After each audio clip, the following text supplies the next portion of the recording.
Vando, Smart, Gabe before he got hurt, all those guys. And then Jake and Rui just hit some big shots for us in that fourth quarter. JJ, we got a glimpse of your post-game speech. That's your favorite thing when we get to see it after game 2. And it was something along the lines of, this is a reference point that we can look back at. Considering Luka being out, Gabe having to leave the game, did you earn another reference point tonight, and what can you point to? Well, I do think for this group, it's important to know that you can win a basketball game without those two guys. Our group last year knew that because we did it, and AR had some huge games for us offensively. We nearly beat Denver on the road without those guys. So the guys that were on the team last year, I think, believed already, but it's important for us as a group to understand that, like, we have enough good basketball players to win games when two of our best players are out. Coach, I only have one question. DeAndre Ayton, 22 points, 15 rebounds, really controlled the boards under there. Didn't have to deal with DeMontis tonight. What do you think about his play tonight? He's been looking really good for you guys. Yeah, he just keeps getting better every single day that he's with this group.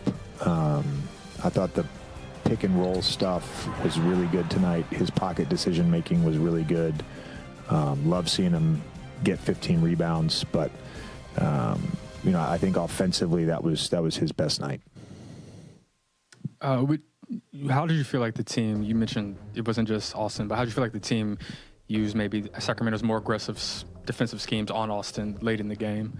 I think it was like Jake, Rui, and DeAndre all were able to score off of that late. Yeah, we were ready for it. We were ready for it. It's something, we show on film, we do breakdowns. We've worked on it a ton over the last 10 days. Typically, we're doing it to get ready for teams blitzing Luka. So, once we saw, the initial one, they actually didn't blitz. He was up to blitz, and then DA kind of slipped out of there, and he got a little bit in no man's land. So coming out of that next time out, we were ready for it. And, I thought the guys did a great job of execution all night long, particularly, in the fourth quarter. Off of the blitzes, drew up an ATO for Jake to get that layup. That was another great example of our execution. And it's 2 games in a row offensively for us that we've played high-level basketball. Still got some things to work through right now, particularly if Gabe is going to be out, with just ball handling. I mean, it's asking a lot of AR to be the sole ball handler the whole game and get pressured full court and have to offensively create. So it's just something we'll have to figure out with our rotation in the short term. JJ, just follow up on that. What do you know about? Stepping up, especially without 4 rotational players, but Austin Reaves, the night belongs to him. A career-high 51 points. By the way, a career-high 21 of 22 from the free throw line as well. Let's go right back to... It sure was, Geeter. And, it's a beautiful thing to see the making of something. Like, they're baking a good team here. Without Luka, without LeBron, you can tell that these guys are connected. Austin, amazing. On 22 shots to do what he did tonight and miss a triple-double by 1 assist was just great leadership. Great leadership. And then the rest of the guys, Rui 7 for 10, very efficient. They didn't waste a lot of shots. 8 and 10 of 17. And I think Jake coming in, the bench. I think tonight they got over 20 points. I think. It was a really good collective effort led by Austin. Malik Monk came in, Westbrook, they had their way for a little while, but then they clamped down again defensively. And I think they kept that in mind, defending, not turning the ball over in crucial situations. It was just a nice collective effort of what they did tonight, and just hats off and one little word you clapped there. Oh, you want another one? You said. Well done. Okay, send them in. That's funny. We'll get into, the numbers and highlights and specific plays.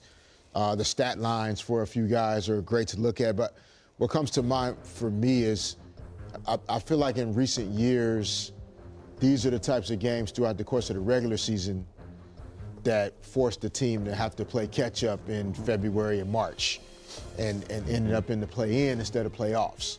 And, you know, you saw a team last year win 50 games, end up with the 3rd spot. That's how you start to build some playoff and postseason success. It's like building out, protecting home court, having home court advantage in the 1st round, 2nd round, all the way through if you can. But this is more about mindset than physical performance.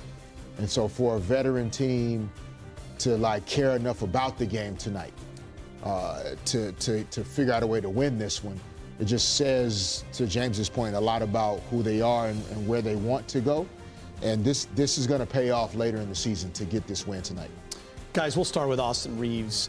He was 1 assist shy of doing something that is very rare in this league and only a few guys have done. He had a career high 51.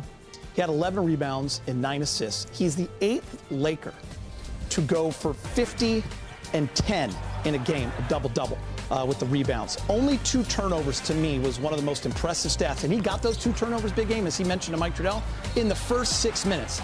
The usage, the ball in his hands, that to me is an incredible stat. But what a performance. Hats off to Austin. He carried the day for sure. He sure did.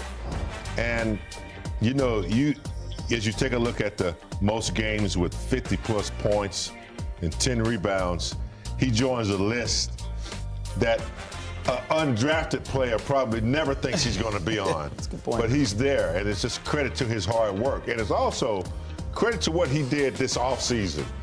You know, he got to work this offseason on his body, on his mind. I know it's a contract year. I don't think he thinks about that too much. He just wants to be the best player